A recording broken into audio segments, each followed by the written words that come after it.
being honest with you. You asked for an opinion, I'm giving it to you. No, that's probably Miriam. The truth hurts people. Yes.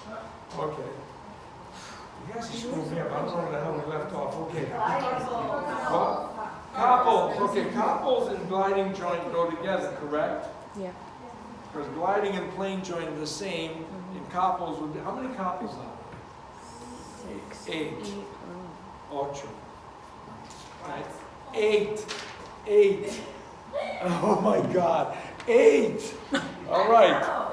So what do we mean by a gliding joint? Does it have a full axis of movement or it doesn't? No. No, it doesn't. It's a non-axial joint. So when all 8 move on themselves, it gives the gliding motion, which will give you the ability that they're moving a full range of motion, but they're not. That's characteristic of it, okay? Flexion versus extension. So when I decrease the angle of a joint, that is? I decrease the angle of a joint, that is? Extension. Flexion. Oh my Sorry. God! I knew it. I just said it. I decrease the angle of a joint, that is? Flexion. When I increase the angle, that is? Extension. I explained to another student, when you're doing these compoundments and the muscles that belong in their movements, do it in front of a mirror till you get this in your head. Because once it's in your head, you'll never forget it. And that's a good part of your test. Movements. Because it's muscle. Anybody going to be a PTA in here? God forbid nobody raises their hand now if they are. I want to be a hygienist.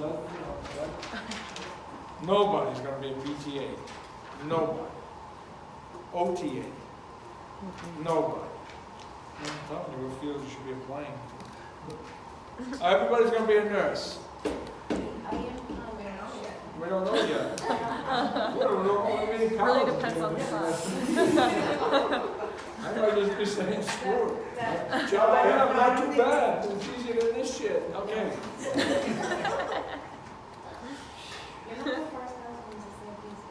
All right, aponeurosis, it should be not, I turned it to Italian, I took the S off the end. Aponeurosa would be the Italian version. So aponeurosis means what? Broad, flat, tendon. Right. Broad. Like a sheet-like tendon. Broad and flat, or like a tabletop. Where would they be in your body?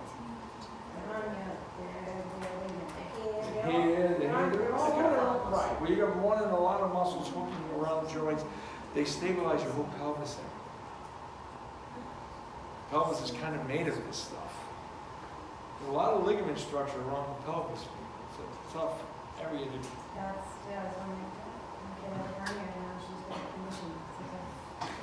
Myofibers aligned with, bless you, endomysium. All right, so now that we know that, so myofiber, muscle cell, myocyte, same thing. They're lined with endomysium.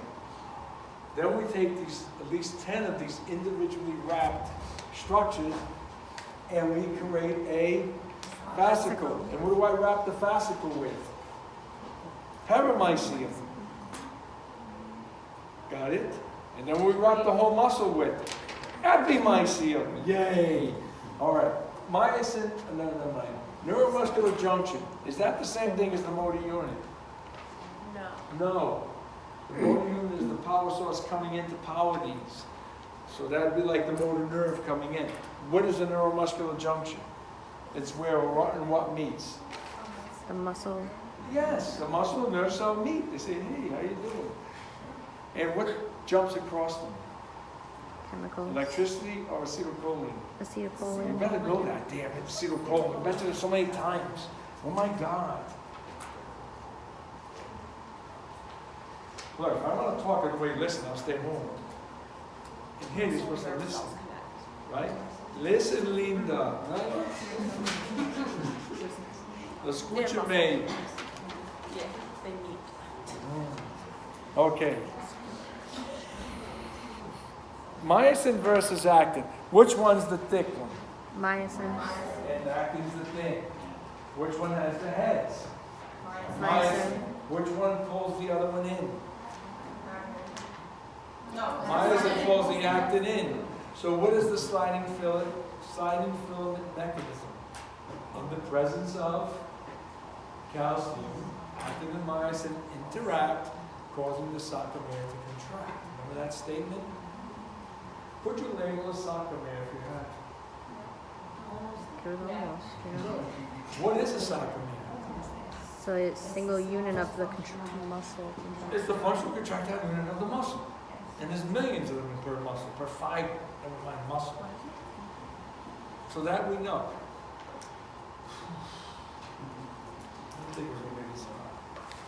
So now that we know that, give me an example of a unilateral muscle. It's on one side. Go ahead. What did she say? Extensor digitorum. Did she hold you in the back as well? Extensor digitorum. Digitorum, not digitorium. Yeah, you got it. Digitorum longus, right?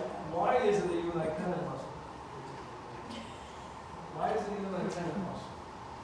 It's on one side. It only does, yeah. It only connects to On one side of It the. only has muscle fibers on one side. So give me a bipennate muscle. Two sides. I know, but example, two sides. Wait a minute, I have something right now. Yeah, I told you. The it's all my rectus freaking head. femoris, and which one's the multipennate? The deltoid. So just keep them all straight, okay? Are you okay? All right. You get the look of like you just saw the devil or something. It is a lot. That's why I'm doing this with you. Because damn it, after this, you gotta do good. Google it when you get home. All right. What muscle, what's the difference between a stabilizer and a fixator?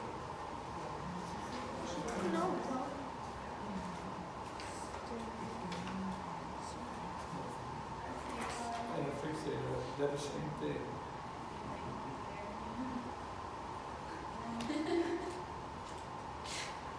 There's nothing, they're the same thing. Oh my God, people, same thing.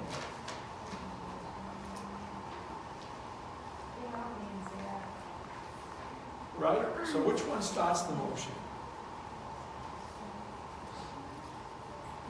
The agonist. Which one works against the motion? Antagonist. Which one helps the agonist? The synergist. And which one stabilizes the motion? The fixator. And which one would be parallel to the joint then? The fixator or stabilizer. Okay? You guys make easy stuff hard though. You make everything hard. It's like, what color is the sun? Oh, yellow, maybe yellow. Whatever.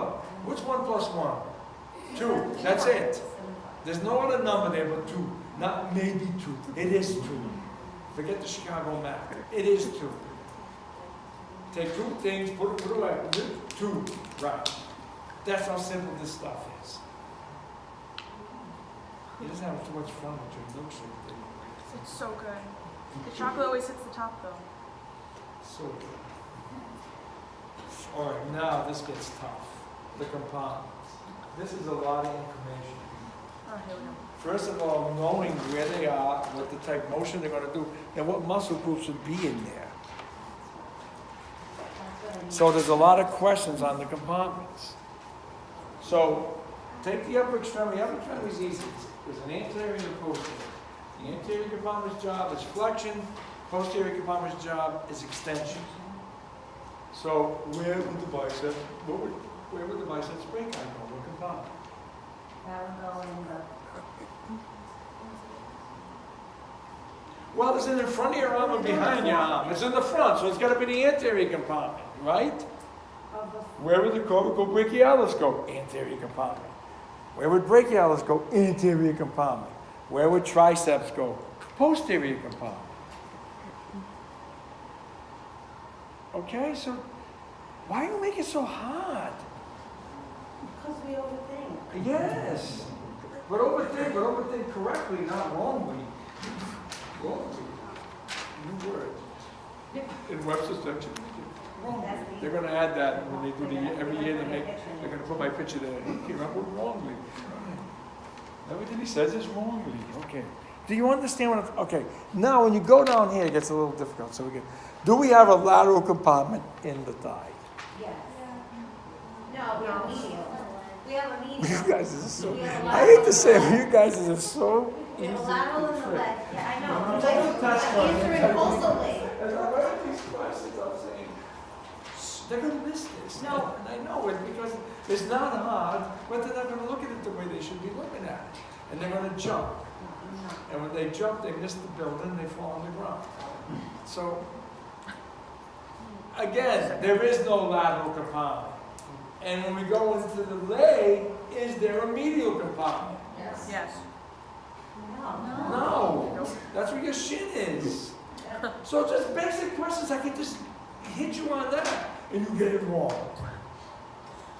I don't have to make, there's nothing hard about that. Is there? No. Well, there is. It's like if a car has 4 tires, no.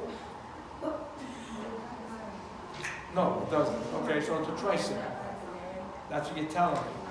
You get what I'm saying? It's as easy as that. People just sit, listen, and think. Read the question and think.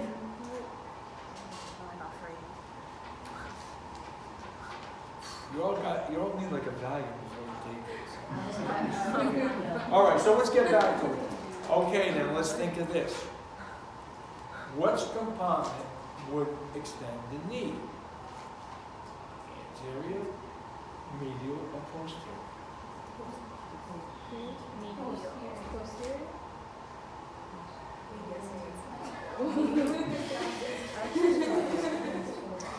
But did you say that extension is posterior? You know, oh, we know it's opposite when it's the lower leg. All right, so this is knee extension, right? So what did it? This. What compartment is this? Anterior. Anterior. What muscle groups would sit in there? A whole bunch. Yeah, that's what it means. A whole bunch. A few. A whole bunch. One. All right, go ahead and answer it. What muscles sit there? That's not what I was answering. I was just gonna ask. See why it takes time to do this review? Because when you start reviewing, it's like the first day of class all over again. I was just gonna ask. So for the upper, I just think it's it's- opposite with the lower, right? Yes, So ma'am. anterior You're is 100% correct. Huh? They're opposite. Okay. You're 100% correct. And that's a good way of thinking about it. They're opposite to one another. Okay, so, all right, let's just think of this one compartment. We have the quadriceps in here and the sartorius. The sartorius, however, is not involved with extending my knee. Just the quads are. And what are the quads? Rectus femoris, and what are the 3 vastus muscles? Medialis, intermedius, lateralis. They contract, extend the knee.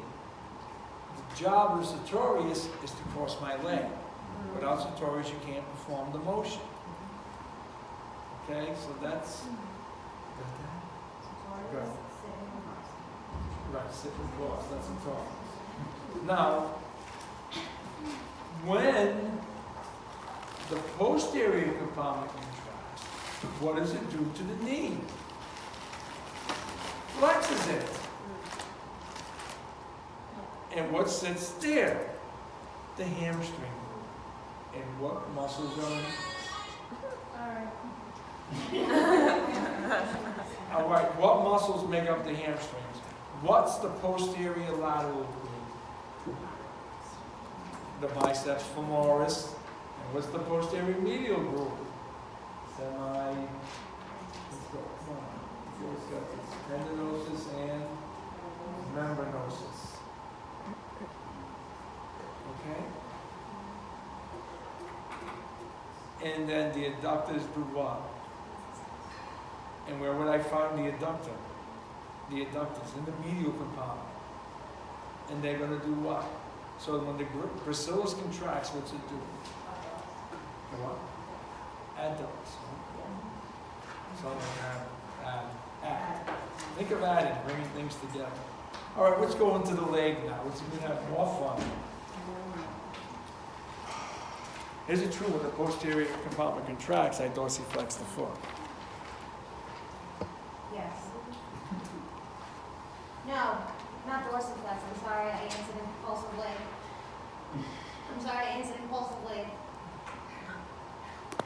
You better not do that on Monday. I know, I Because swear then to you're God. gonna yell at me I need again. to take like, that- I need to Then take you're gonna some yell long at me. tests, All I right, do. you're gonna yell at me again like you did last time. No, don't tap your pencil when it gets closer to the time.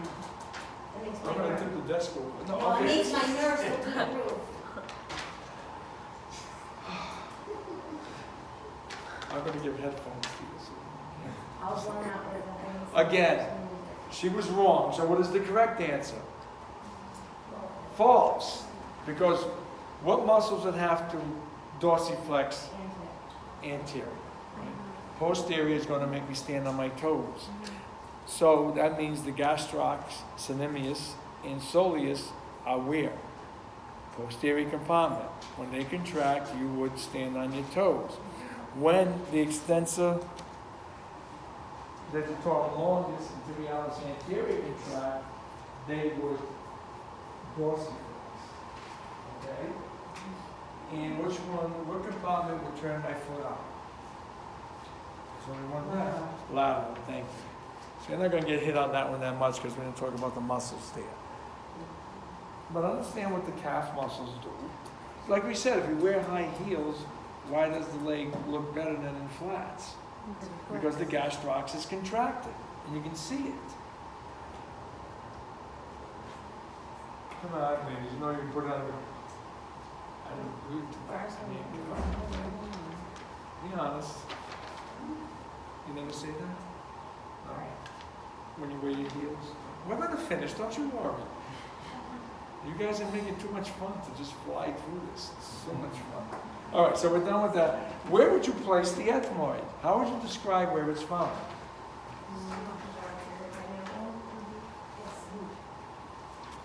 So the medial orbit of the eye is one, anterior to the sphenoid, squished right through the frontal. That's the description of it.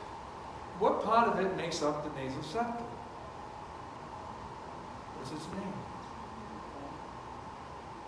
The perpendicular plate.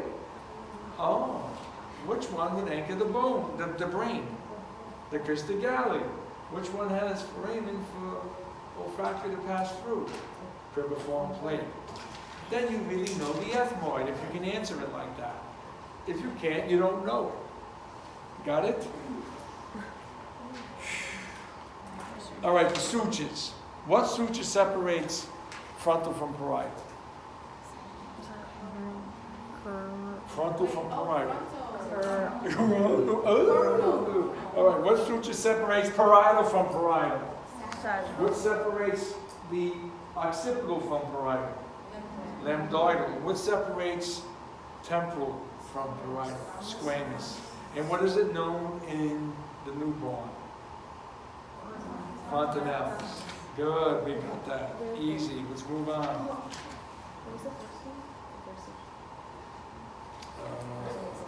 Okay. Radial humeral articulation. What part, what the head of the radius articulates with what on the humerus? The who?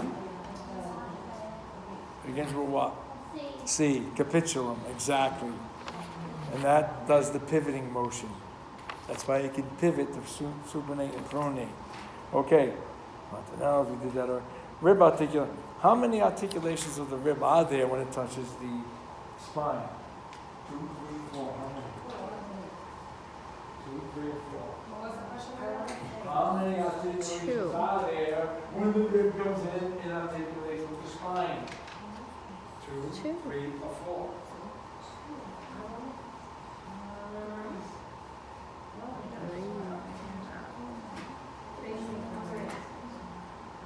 Yeah, but only parts of horseshoes and handles.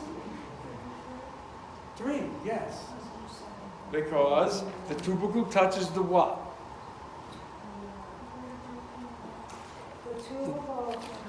The transverse costal facet. No, you can't get asked this. You can. And the head touches what? The superior and inferior articular facet of the body. That's 3.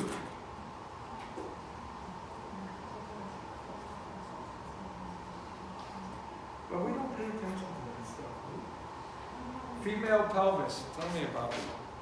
Yes, it's nice, yes. It's wide and it's. What? Much wider than it is. Of course. All right, so the angles are wider, wider than broad, not narrow. No, yeah. And the pelvic bone itself is more bowl-shaped. How about the outlet? Is it cardiac or oval?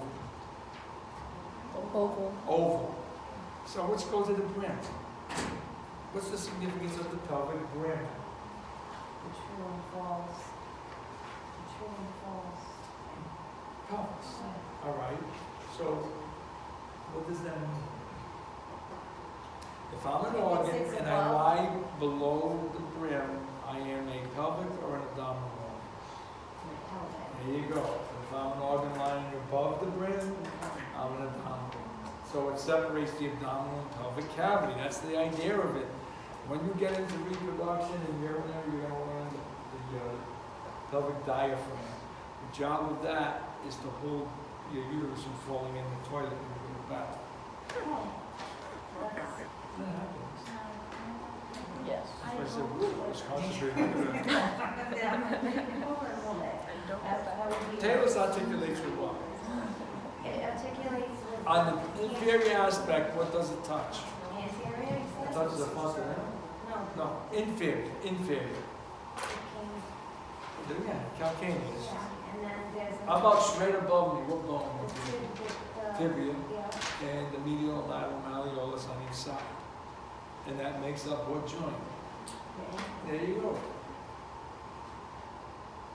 Yeah, you batted 100 that time.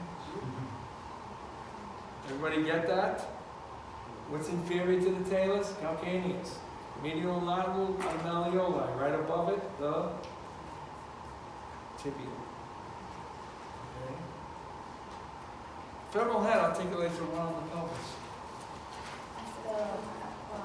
Yeah, so we just said acetabular. Thank you. Thank you. Muscles in the area did this. Okay, functions of the hand did that. Shoulder motion. What are the 6 motions of the shoulder? What do we call it? We have flexion, extension, Abduction. abduction, adduction, internal, external rotation, and circumduction. There's your motions. What do we mean by trunk muscles origination? Tell me give me an example of a trunk muscle. Bicep? What, bicep? No. Which one? What the hell's over here? The pectoralis major would give you an example. That, yeah. Or the latissimus dorsi, the traps. They're all originating off the trunk, going out somewhere. As well as the rhomboids. They originate off the spine and go to the scapula. So they originate from the trunk. Levator scapula, yes. Serratus anterior, yes. Biceps brachii, no. Pec minor, yes. Teres, major and minor, no. Yes, they would also, all your abdominal muscles. The external and internal obliques. So in other words, you get in a picture of where they're coming from. They come off either your ribs or your vertebrae, and they're hooking to something. They are So the that's trunk it? of your body. That's what trunk. That's it. What else you want to know? I'm not going to get specific. Oh, sweet Jesus, I got card upon card with over where. All right. So if I ask you which of the following muscles do not insert to the scapula, you would know that. Which of the following muscles would originate on the scapula, you would know that. So it's not a waste of time. Don't ever look at it as a waste of time. Rotator cuff muscles, what are the 4 of them? The 6, let's go. What's S? Supraspinatus. I. Infraspinatus. T. Teres minor or major? Minor. And the other S. Subscapularis. So the sit part, S-I-T, are the external rotators. The other S underneath the sub is the internal rotator, the way it comes across. So sits, that's what they call rotator cuff. They rotate the shoulder. Okay, concentric versus eccentric. When I'm doing this type of contraction, is this concentric or eccentric? When I'm flexing flexions taking place on the biceps brachii, is that a concentric or eccentric contraction? Concentric. On the opposite side with the triceps, as the biceps contracts, what is the type of contraction taking place on the triceps? Concentric or eccentric? Eccentric. When I'm lowering the weight to the floor, what type of contraction is that on my biceps? Concentric or eccentric? Eccentric. It's letting itself come out of the contracted state. So there's different ways it can be asked. Lowering the weight to the floor, lowering the weight down, which your biceps would be eccentric. Bringing the weight into flexion would be concentric. So when the biceps is going into extension, that's eccentric. When the biceps is going into flexion, that would be concentric. Now, let's take it a step further. When the biceps contracts and shortens itself to make a motion, is that isometric or isotonic? Isometric. Is that isotonic or isometric? When the biceps... Isometric. It's isometric or isotonic? Metric.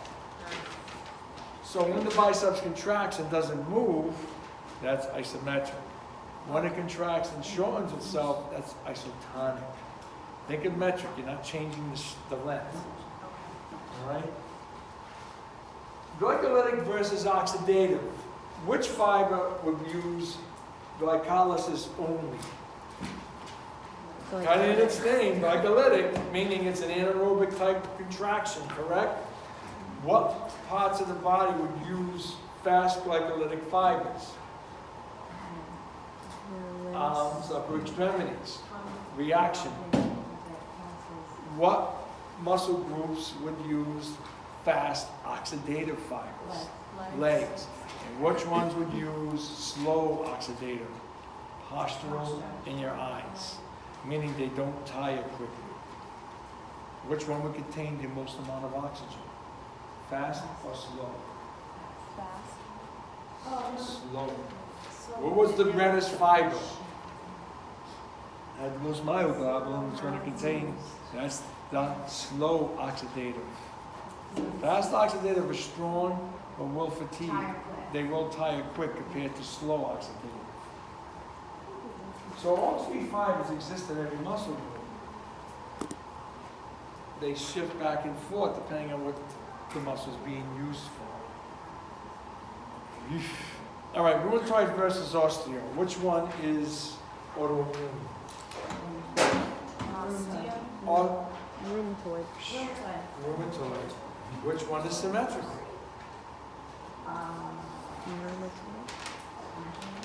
All right, which one would be the old football injury? Rheumatoid or osteo? The old football injury. Osteo, right. So, did you damage both? Usually I damaged the knee and now this knee's loaded with arthritis. That's osteo. When it hits both joints at the same time symmetrical, that's rheumatoid. It's a connective tissue disease. That's different. Which one causes what? Osteo can cause rheumatoid or rheumatoid causes osteo? Rheumatoid could cause Osteo. Osteo could not cause rheumatoid. That's a genetic thing. See? What's the common sites for osteo? Medial knee, cervical, lumbar. Yes, everywhere else, but those are the most common. Now you're leaving us. Who's coughing? That was like a quiet sleep. That was so quiet. No one heard it. Wow. It's like when you fall to the floor, but it's like a general. All right, now, out of these three, excitation, coupling, contraction, cross bridge, power stroke, which one would take place in the latent period? Would take place in the what? Latent period on the graph. Out of the three, excitation, coupling,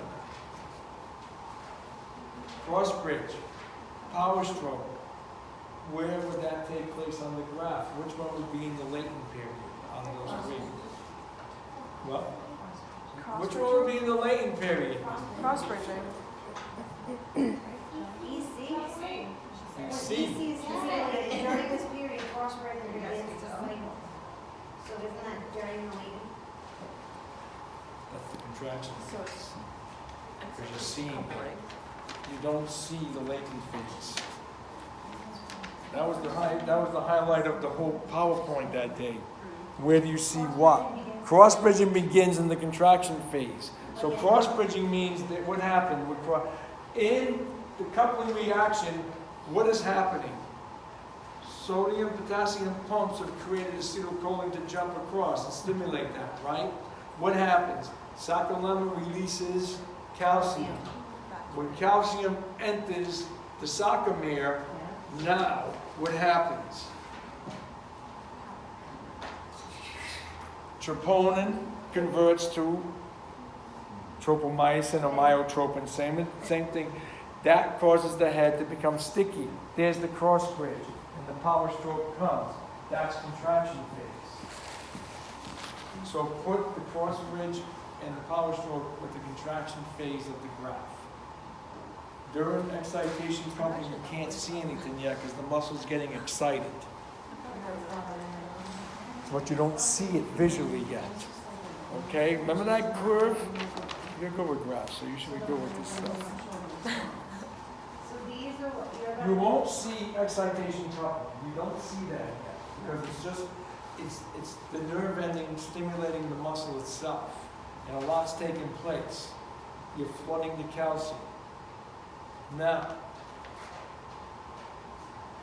what happens in the relaxation phase? What does calcium do?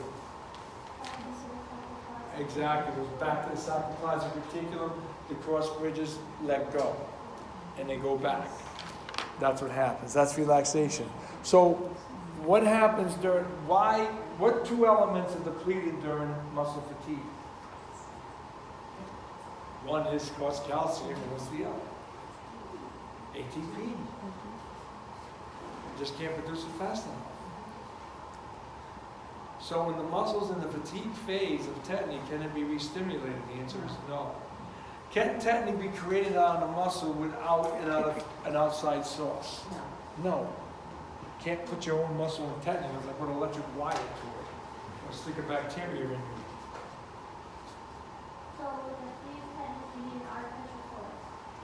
For both unfused and fused. They're going to get, but we'll get to that. We haven't got to that. 13. Okay? So what is the difference between a muscle twitch and temporal summation? Temporal summation is 2 twitches, and muscle twitch is 1. No. Temporal summation, 2 twitches. No, that was building up to temporal summation. 2 twitches are a twitch. In a twitch, 2, 5, 10, 20 twitches, muscle always goes back to the baseline and goes to rest. In temporal summation, I never let the muscle go back to rest. So it stair steps. Temporal summation is stair stepping. Then from stair stepping, we go into unfused tetany, where the muscle's still trying to get out of the contracted state, but it can't because I just keep whacking it with more stimuli. From unfused tetany, then I go to fused tetany to fatigue. And in fused tetany, you get the straight line. Unfused tetany is doing like this, like a wave. Make sure you know every one of those graphs and what they represent. Yeah, you need I went through the slide. that because you're going to have these on your test and you're going to have to identify them. Okay, that's part of your pictures. All right, so you good with that? In the sarcomere on its parts, I know you can label Z-bands and all that stuff. You're good with that. And other pictures would be what? What were the 3 other pictures? Like one definitely was the ham bone, the muscle, right? That PowerPoint of the muscle with the perimycin and all right. The other one was the osteon picture, right? And the third one is a vertebrae. Could you label a vertebrae?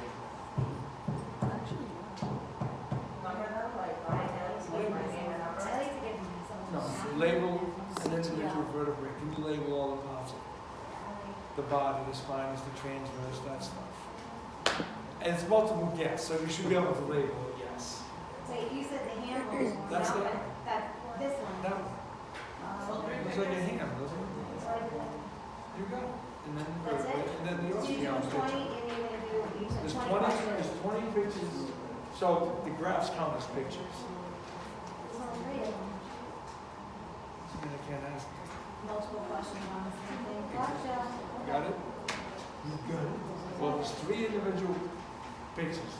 A vertebrae, osteon, muscle. That's 15 questions. Then you got 5 questions on graphs. Because we went over every one of those graphs. That's your test. There's no reason why we don't have the average be somewhere in the 80s. Now the soccer map, is it going to be part of the test? Or is it a bonus question? I If don't know. mine comes back as a zero. That ain't going to come back as a If zero. mine is in I might do it on purpose just to push the chops. I might put 0 on blackboard, maybe for yours, just to aggravate. 100 altogether. You have 80. This way here, you can miss 20 and still get an 80. Yeah. Woo!